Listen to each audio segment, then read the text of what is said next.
Chapter 6. Summer Days. The early summer days on a farm are the happiest and fairest days of the year.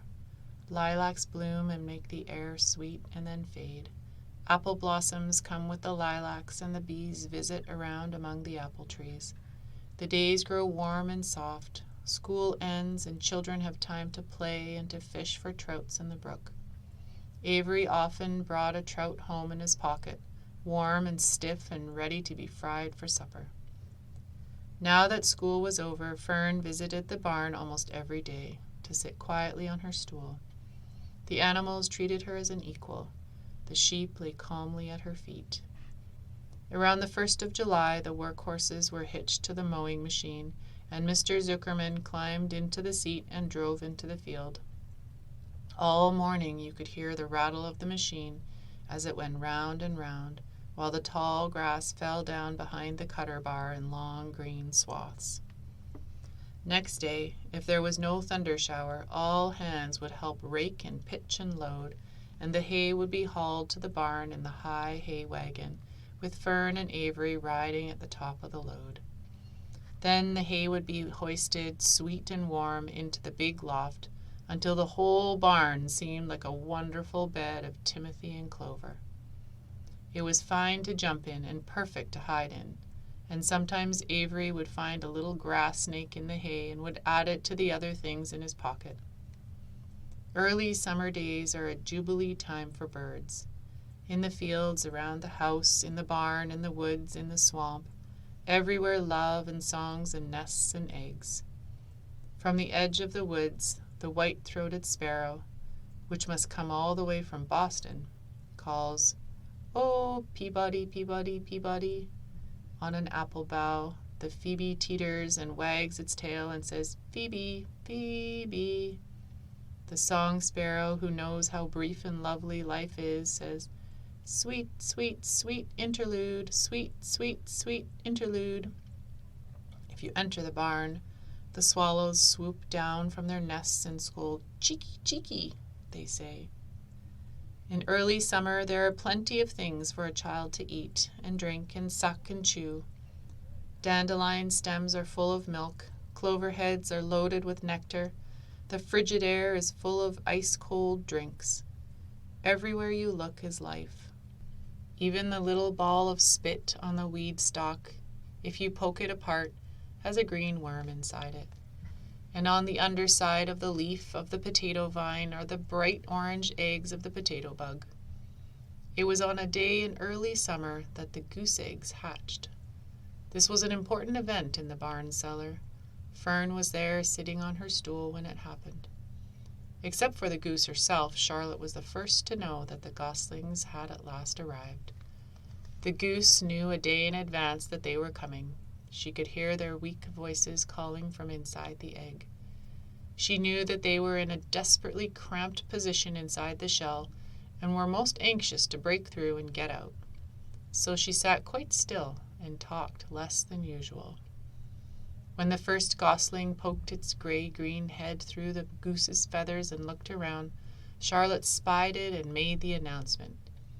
"I am sure," she said, "that every one of us here will be gratified to learn that after 4 weeks of unremitting effort and patience on the part of our friend the goose, she now has something to show for it.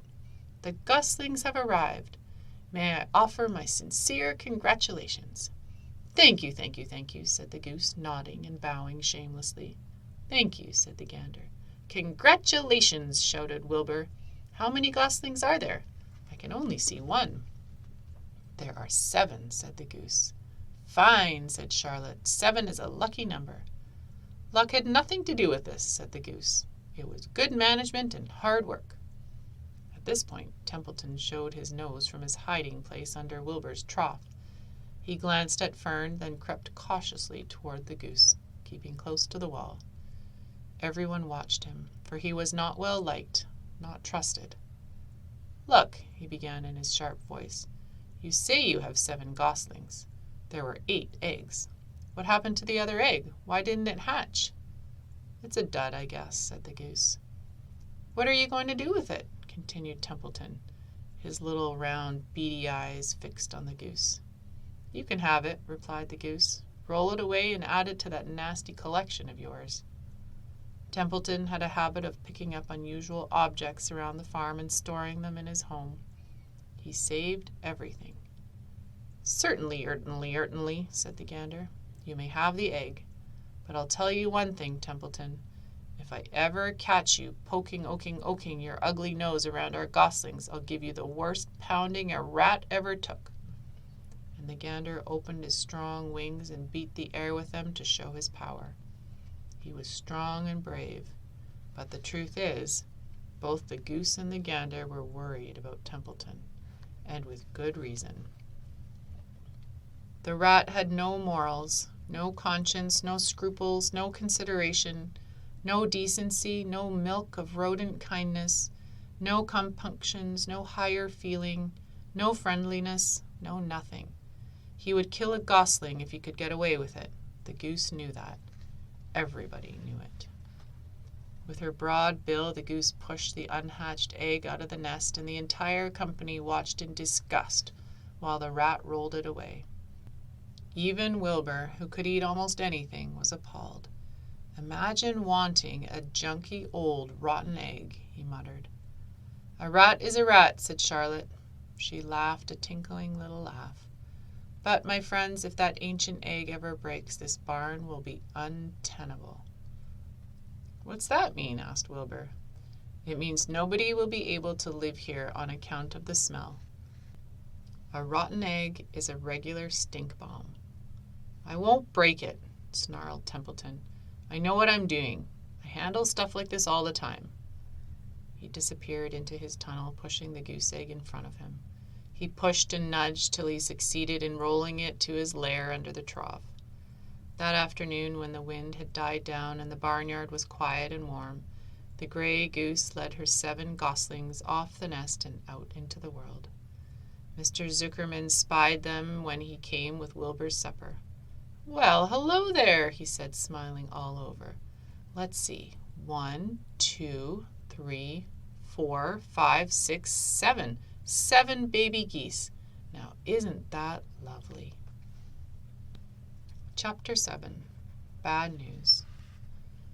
Wilbur liked Charlotte better and better each day. Her campaign against insects seemed sensible and useful. Hardly anybody around the farm had a good word to say for a fly. Flies spent their time pestering others. The cows hated them, the horses detested them, the sheep loathed them.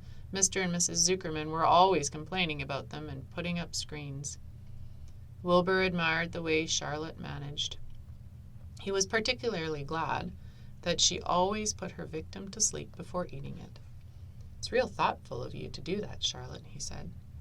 "Yes," she replied in her sweet musical voice. "I always give them an anesthetic so they won't feel pain. It's a little service I throw in."